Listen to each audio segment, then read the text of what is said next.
Welcome back on the AM show. It's time now for the news review.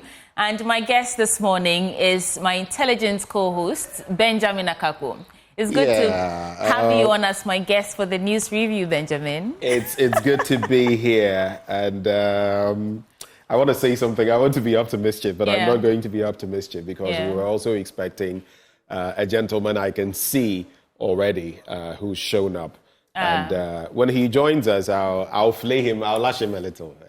For keeping us waiting. Yeah, for keeping us waiting, which is why we have to. But we have quite a number of papers. Before we get into them and before we bring in our guest as well, Endpoint Homeopathic Clinic helping us bring you this segment every weekday. And today is no different. Here's what they're offering you. If you're a man, prostate screening for free. Do you know where your prostate is? It's part of your reproductive setup. If you're a woman, fertility screening for free. Your womb, your cervix, everything in between. When was the last time you screened yourself? And especially if you've never given birth and you're thinking, oh, everything is okay, you just might find out to your dismay that things are not exactly kosher. Which is why you should make your way to Endpoint Homeopathic Clinic. And they have branches dotted across the country. Here in the Accra, Spintex, opposite the Shell signboard. Kumasi, Kronomabwe here, behind the Angel Educational Complex. There's Takrady Energy State, Tema Community 22, Techiman Hanswa and Esiama and Zama. Their call lines 0244 867 068 or 0274 234 321. Endpoint Homeopathic Clinic, the end to chronic disease. And the start of the news review, we'll get into some of those interesting topics, and then when Edem Agbana joins us shortly, we shall look at some others. Would you like to start for us? On the front page of the Daily Guide newspaper, there's a story here about Bawumia hits road with bold promises. There's also the rather sad story about Fanny Face, Ghanaian comedian or comic actor, who's been caged over an accident. We know he had been dealing with some issues, family issues for some time. And then there's another story here. I'll just do the headlines briefly before we get into the actual stories. FIDA pushes for female NPP running mate. It looks like pressure is mounting on flag bearer of the new Patriotic Party to select a female running mate for women representation. Also because it augurs well for them as a party, as John Mahama has taken the lead on that. There's an interesting bit on that because of the custodian. I wouldn't necessarily have gone there, but make history with female running mate groups to Bawumia. So it's just mountain pressure for him to choose. There were names put out about a month ago. There were some names that were put out. There was Frema Opare was there. The chief of staff, I think. Even Eslo Usu was in there. Among some others. It's taking them some time, but hopefully soon they will tell us who. Well, if you're going to make a good choice, and it will take you time to do that. But you remember, I always allude to what Dr. Nyaho Tamaklo said when we had that interaction. He said, listen, he's not his own man, and so he's going to struggle to choose a running mate. But hey, it's their wahala. They have to deal with the situation. I'm not a politician, and I'm not a member of any party, so... But perhaps we are the agency that would actively twist the arms. He said that it would take some political arm twisting for them to come back to power, right? So he was basically alluding. I asked him whether it was possible for the MPP to win the 2024 elections, and he said it would take some arm twisting. In fact, he said that it would be the stolen verdict. Right. It would be a stolen verdict if that were to happen. And so that is what the picture looks like. You heard about the Senegalese president, the youngest president of Africa. The 44-year-old Bassirou Faye. That story is also here on page 5 of the Daily Guide newspaper. I think I would like to start with that, and then we can work our way into issues in the country. Senegal's opposition leader set to become president. He already is. It says Senegalese they've not gone through the swearing-in process. Yes, but he's won the polls. So he's president-elect. Yes, 44-year-old opposition leader Bassirou Diomaye Faye was named the country's next president on Monday, less than 2 weeks after being released from prison to run in the election. It was actually 10 days or so. Yeah. So 10 days after being released from prison, you are president. It's an amazing feat. That's Nelson Mandela Nkrumah gameplay Robben there. Island. Yeah. That's... Okay, so now let's do that story about Dr. Mahamudu Bawumia hitting the road with bold promises. Vice President Bawumia has promised to add 2,000 megawatts of solar power to the national grid when he becomes president. This is in view of the increasing cost of power on the business community and, to a large extent, the ordinary Ghanaian. He believes that will bring down the cost to a significant minimum. Dr. Bawumia, who is the flag bearer of the NPP, made this commitment when he met the leadership and members of the Council of Indigenous Business Association in Accra on Monday. Welcome to the show, Mr. Eric Edem Agbana. Thank you, Suti, and my... Benjamin has a few comments. He appeared out of nowhere. If we are not performing miracles like that Kenyan pastor who performed miracles, and the government said, for the sake of the fact that we can get these people off the list of beneficiaries, show us those whom you cured, those who with disabilities, and Opana is hot. So it's not like that situation. But Eric Edem Agbana is here now. I was about to do my blunt thoughts on you this morning because you should have been in this studio quite a while ago. Well, I think somehow that you are now appearing. Yeah, I think there was some miscommunication with the time. Yes, but it's good to have you here. Yeah, thank you. So the story but let's get right into it. Okay. Dr. Mahamudu Bawumia has been making some promises, lots of promises. Now he's saying that he will fix our power crisis. Well, let me say good morning to our cherished viewers across the world and to say thank you to you and your production team for the opportunity this morning. I have always maintained that every election is a verdict on the performance of the government. And so Ghanaians are going into the polls and they will make a decision on the NPP, not based on promises, but based on their performance in government for the last 8 years. And so I have been following the Bawumia campaign, listening to the many promises and all of that. But I think that it's important for us to understand properly that Dr. Bawumia, as vice president and now flag bearer of the NPP, is free to make promises, just like any other candidate will.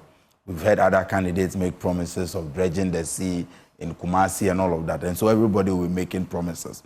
But the track record of the one making the promise is what will count. And when it comes to track record, Dr. Bawumia is one politician in Ghana who is noted for making several juicy, flowery promises that he never fulfills. And we have thousands of such promises that we can talk about. Many promises. Name five. Name five of those. 5. Dr. Bawumia told us that when in government, he will make sure that the government does not borrow. He said that? Yes, he said that. He will make sure that government never borrows? Yes, he said that they will never borrow for development. I don't remember that. No, he said IMF when did the IMF he say is even this? different one. He said in 2016, in one of his lectures, I think the one at the Central University, he said that I have been at the Bank of Ghana. I know that the money is there. We don't have to borrow, and we will not borrow. That is there. It's one. Okay. Dr. Bawumia told us that he will use concrete to construct our roads. Where are the concrete roads? Dr. Bawumia told the people of Ghana that he was going to ensure that we have sky trains. Where are the sky trains? Dr. Bawumia told the good people of Ghana that he would ensure that Ghana, in terms of the exchange rate, he will ensure that the exchange rate is better than he met it. As we speak today, you are changing $1 for 13 cedis, 70 pesewas, and so that he has not been able to... It's actually more from yesterday. So it's actually more. I am not updated because I just drove in from my constituency. So Dr. Bawumia again told the good people of Cape Coast that he was building for them a harbor and an airport. That is another promise he's not been able to fulfill. Dr. Bawumia told the good people of Ghana. So I can give you countless examples of such promises that he made that he's not been able to fulfill. So when such a person is making a promise again, Ghanaians are going to view him for who he is. We know him as somebody who makes good promises, as somebody who makes bold promises, somebody who makes flowery promises, but he never fulfills them, and he has no intention to fulfill them. Let's continue in that thrill of thoughts, and let me ask you this. Did you hear the Energy Minister's comments on the call for a timetable, a schedule for load shedding, and the statements released by the Ministry of Energy, saying that he was caught at the wrong time? His voice, the way he sounded, it's because he was struggling to speak in a noisy room, and that we've misconstrued the implications of his words. Titi, I saw the statement from the Ministry of Energy, and coincidentally, it was signed by a very good friend of mine, Kofi. Kofi and I were in Legon together, Kofi Abrefa, and that statement, I think that if they had not released the statement, it would have been better, because the statement further embarrassed the Energy Minister. I have always maintained one thing, that Dr. Matthew Opoku Prempeh, when you meet him in person, is one nice politician. He will be nice. But Dr. Matthew Opoku Prempeh has a very big issue with communication and how he speaks on issues on several occasions. You recall when he was Minister for Education and there was a challenge with the computerized selection system and placement.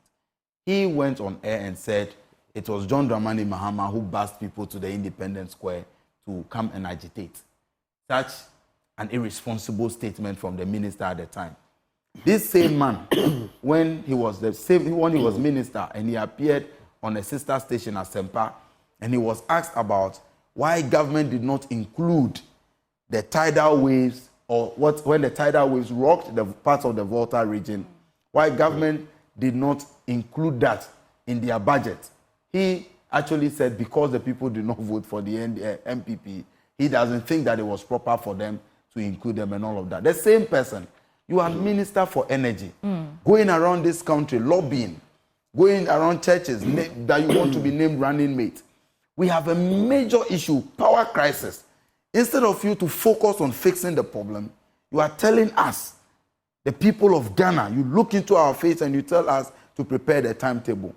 I'm sure you have observed that on social media, many people are really preparing the timetable for him, because the truth is that Benjamin, did you see the timetable that someone... A lot of people. Somebody wrote there are many people who have put that up. Even Ras Mubarak, a member of the minority caucus, has his own timetable. So I mean, I think that he should admit that he made a statement that was irresponsible. He made a statement that was reckless. And you see, we are humans. Sometimes you may, out of emotions, make statements that may not, after sober reflection, you come to the realization that those statements may not be right. And so I think that it's important for him as a leader to admit that he made a mistake. But to say the environment was noisy, that is why he had to strain his voice and all of that, I think that it's a way too much of mockery over this comment. Well, and just a quick one. Of course, my attention has just been drawn to the fact that, of course, Ras Mubarak is not essentially. Yes, he used to be. My apologies for that, because he lost in his primary. But the essence of this, right? Bawumia to inject 2,000 megawatts of solar power. Whether or not he's being honest with this, that one it's not up to me. Yes. But I'm asking. I've heard, I think, Edward Bauer, who is in Parliament, a member of the minority caucus, among others, say that, listen, whoever takes over, I think even yesterday, I don't know whether it was Dr. Etiahene or Dr. Khalid who said it, whoever takes over in 2025 is going to face another power crisis. My question then, how will a future NDC government, if you win, tackle it? So when we win power in 2024 and duly sworn in 2025, the energy sector is one of the most critical sectors that we will be looking at. We have a track record of addressing the... We know it's a crucial issue. I want you to tell me, what will you do? So, you have to build on something. What will we do? We have said that currently the biggest problem of the energy sector is mismanagement. Because it is not even an issue of generating capacity. This same government, a couple of months ago, accused the NDC of excess capacity. So if today they are still talking about adding megawatts, the question is, what happened to the so-called excess capacity? But the reality is that from late 2021 into early 2022, we did not have excess capacity. You are aware of that? The problem is that we have the capacity to generate enough. But what is lacking is that they don't have the finances to fuel these plants. Because as we speak today, government owes in excess of 1.5 billion to the IPPs. There is an arrangement called the waterfall mechanism. Cash waterfall. The cash waterfall mechanism, which allows the ECG, as the revenue generating agency within the sector, to allocate part of the revenues that they generate to the other players within the sector. Are you aware that for more than a year, ECG collects or gets the revenue, but they are not able to allocate to the other IPPs? And so government is owing. So for most of these independent power producers, they are either producing at half capacity or even below half capacity. That is why we have the problems that we have. So where do you come in? When the NDC comes into power, we are going to ensure that as a matter of priority and as a matter of urgency, we pay off these debts and begin to manage the sector prudently. And the NDC foresaw, we envisaged such a day, and that is why we introduced what we call the ESLA. Don't forget, the ESLA came in to address what we call the legacy debt within the energy sector. ESLA is expected to give the government about $800 million annually. But governments increase even the rate of ESLA. They collect the money, but the money is not being used to address the energy sector debt. And so what we have today is that we have the capacity to generate more. It's not a matter of generating capacity we have. What government lacks is the ability to pay for the fuels, is the ability to pay for food production. Quick question. We all know that, even with the WAPCO situation and gas and all exactly. of that. My question, though, is you say the inability of government to pay. How will you be able to pay? And you can learn from the example of Rawlings to Akufo. Akufo came in and said, some of the things we said, Charlie, we came in and looked at the coffers and realized that things weren't what they were. You could come to that realization. You've been crying corruption. You could come in and realize that the state kitty doesn't have what you think it has. You have a program that is being facilitated by the IMF. Yes. You are highly indebted and all of that. Where are you going to get the money to do the other things that government now can't do it? If now they can't do it, even when they are trying to win an election, what makes you think if you won the election, you'd be able to do it? Where will you get the money from? Great. So what government under John Dramani Mahama did was that when we introduced the ESLA, it was dedicated solely for the purpose of paying the legacy debt within the energy sector. It was not used for other government projects, government infrastructure, and all of that, solely dedicated to the energy sector, and the records are there. But as we speak today, government is unable to account for ESLA. They are not able to account for what the money is being used for. Our challenge is that when you go to the public sector, for most of the government institutions, they are not even able to pay the debts that they owe the Electricity Company of Ghana. Meanwhile, huge amounts of monies are being approved for them yearly. Meanwhile, government is still borrowing. And so it is a matter of accountability at the center. And that is where the problem is. Are you aware that as we speak today, the ECG is moving around the various secondary schools, various hospitals, issuing threats that if the Ministry of Finance is unable to pay, we are taking you off the national grid. And so it's a matter of priority that government is unable to focus on the things that matters most to the Ghanaian. Government, so the same government that tells you that they have no money, to pay this electricity debt for us to have light. The same government spent over $240 million. You are talking on the African Games. On the African Games. And when you speak about it, they say that it's not a matter of priority. Listen, I may have my problems with the African Games. Before Sweetie continues with that paper, I may have my problems with the African Games in terms of cost and everything. But we were fully aware these are things that come up, and we were hosting. It's like hosting the AFCON. We actually had to plead for more time. So we didn't do it in 2023. We did it in 2024. It's something that you've taken upon yourself. It was meant to bring glory to the country. And like it or not, you have to do some of the things that were done. I love that. I'm a sports person. And any opportunity to promote sports in this country is one that all of us must welcome. Government, the NDC is not against the government's decision to host the games. But the NDC's position is one. We find ourselves in very, very difficult times. And as a parent or as a man, when you are making a decision, you make the decision based on resources available to you and based on the situations that you find yourself. I'm not sure that it is reasonable for government to spend over $243 million, $243 million on hosting games at a time that very fundamental issues are not addressed. Well, I think that's in our attempt. So in our attempt, in our attempt that we're looking for the glory, we also brought to ourselves embarrassment. For example, because you fail to address the critical issue we don't need to go into the examples. Yes, we've spoken about them. Because you failed to address the issue of electricity, even during the games, when teams were playing, lights went off. Right. The entire pitch, which was an embarrassment. And on that note, Sweetie, get into the other papers. But I also want to apologize because I realized that I've been checking since we started. We couldn't stream the news for you and the news review as well. The internet challenges. So please bear with us. Let's check out. Let's move to the sector of education from the energy and sports. Get Fund says they're about to pay $2.6 billion.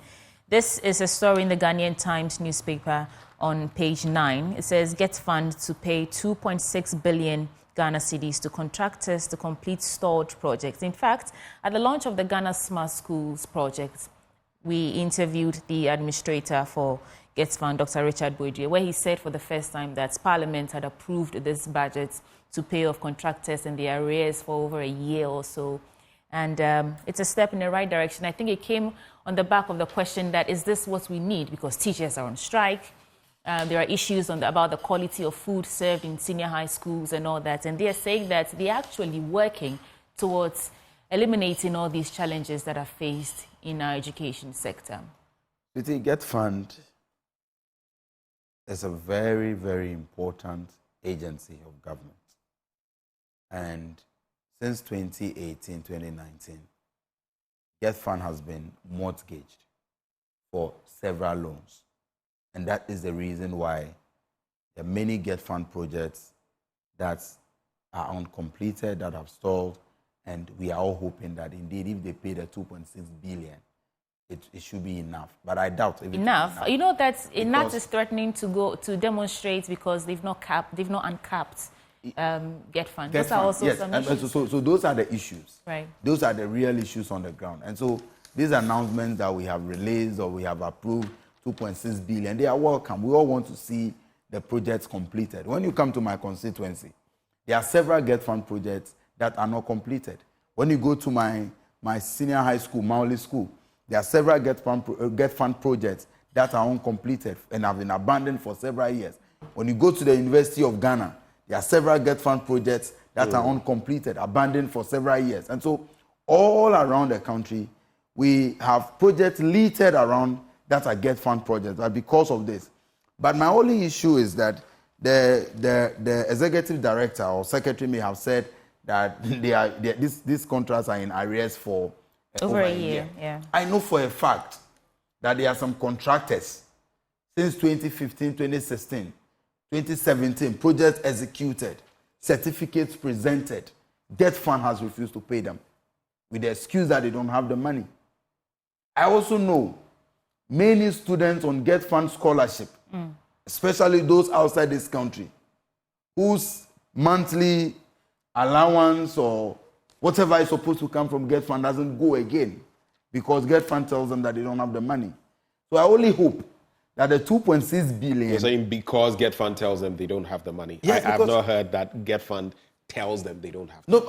No, but in fact, an Does interesting... Get Fund tell them we don't have the money? That's why they don't have. That's what they tell everybody.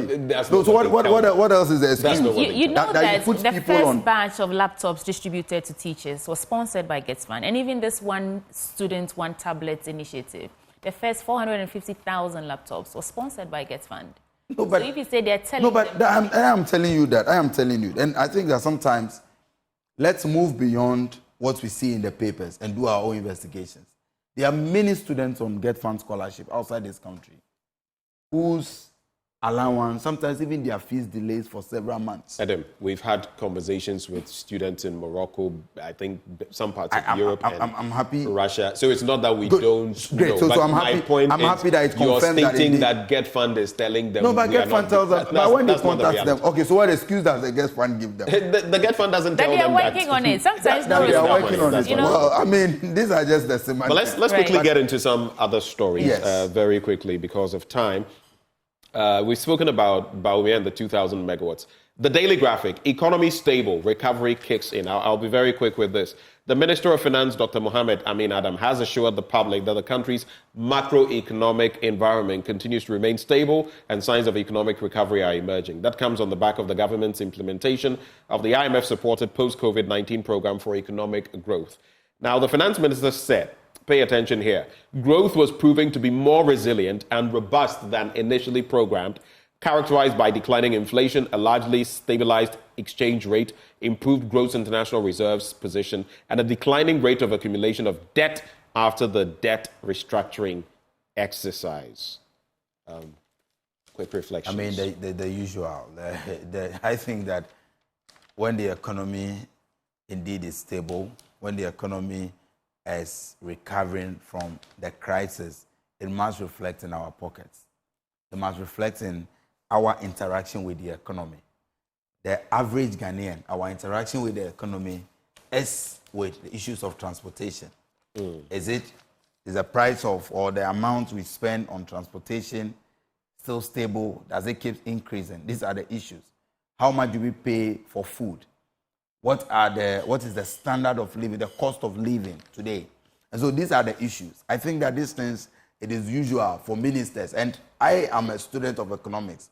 And as part of economic policy management, one of the things that we are taught is that when you are managing an economy, you ought to always speak positive because speculations can have dire effects on you. And so you don't expect the minister to come and tell us that the economy is not stable. So it is for us, you and I, to judge. So you know what you are feeling in your pocket.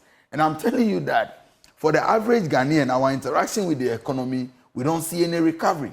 We don't see any stability because even this morning, we just confirmed that the exchange rate, which Dr. Bawumia told us, was one of the critical keys to determine or the fundamentals to determine whether or not the economy was doing well.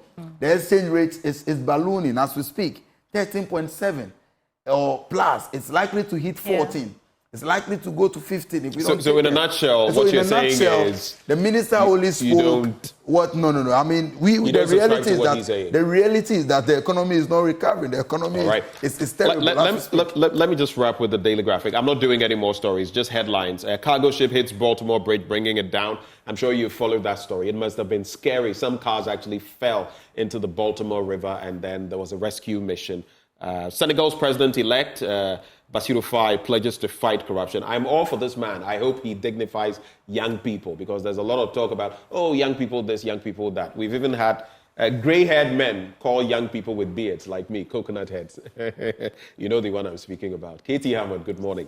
Man 31 jailed 10 years for human trafficking. He brought them from Onitsha and Anambra State into Ghana. And then Amwa, resolute in pursuit of Paris Olympics sport, though he did not qualify in the African Games. I'm done with the Daily Graphic. Final paper, and then we can call it. I'm done with my papers as well. But I think that's how we're wrapping for the news review. Just a quick comment on the Senegal. And maybe I'll do some birthdays quickly that have come. Yeah. I think that the people of Senegal must be commended for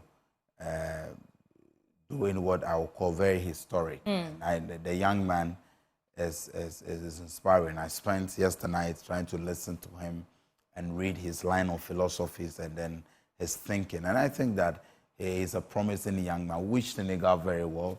And for me, it has come to vindicate some of us that you are never too young to lead, and that the future does not belong to the youth. It is today. We are not leaders of tomorrow. We are leaders today. And so you don't need to be 60 or 70 to be given the opportunity to lead. And I think that is something that is really commendable, and all of us must be happy as young people that Senegal has taken the lead. I pray that in the not too distant future, other countries will follow. Right. All right. Maybe some other time we'll get to talk about K2 North, but definitely not today. Sure. If you had got in early enough, we would have been able to talk about it. How do you find our new studio, though? It's the first time we are hosting you here. Yeah, first time here. Very beautiful. Actually, I agreed with the security officer that your studio was there. He said, no, you have moved. I said, no, I was here a couple of days ago. And it's a very beautiful studio. Okay. You should host me here more. Well, happy birthday to Dr. Frank Odame, Medical Director at Medifem Multi-Specialist Hospital and Fertility Center. The message is age graciously and impact more, as always. We love you dearly. And so that is that one. Then there's another one coming through. This one says, Mary Ann Ambaba. Mary Ann. Happy birthday from your brother, Sergeant Ambaba, from General Headquarters, Ghana Armed Forces, Burma Camp. May you continue to follow your bliss. Okay. Live long, my dearest sister. And so that is from your brother. And the final one coming through from Muftau Nabil Abdullah. He says, happy birthday to Mrs. Lucy Awene, former Deputy Regional Minister for Upper East Region and proprietor for Mother Teresa Educational Center. She's from Boku, the Upper East Region. And it's from your niece, Patience Mbun. Those messages coming through. We hosted this morning Eric Edem Agbana, the NDC's parliamentary candidate for K2 North. Edem, thank you for coming. Thank you, Benjamin, for the opportunity. You should be thanking Sweetie because I was about to. But right before we go, Endpoint Homeopathic Clinic helping us to bring you this segment.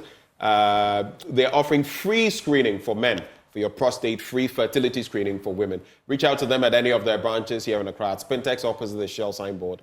Kumasi Kronoma Boy here behind the Angel Educational Complex. Takra Danaji State, Tema Committee 22, Techiman Hanswa, and the Siaman Zima. Their call lines 0244 867 068 or 0274 234 321.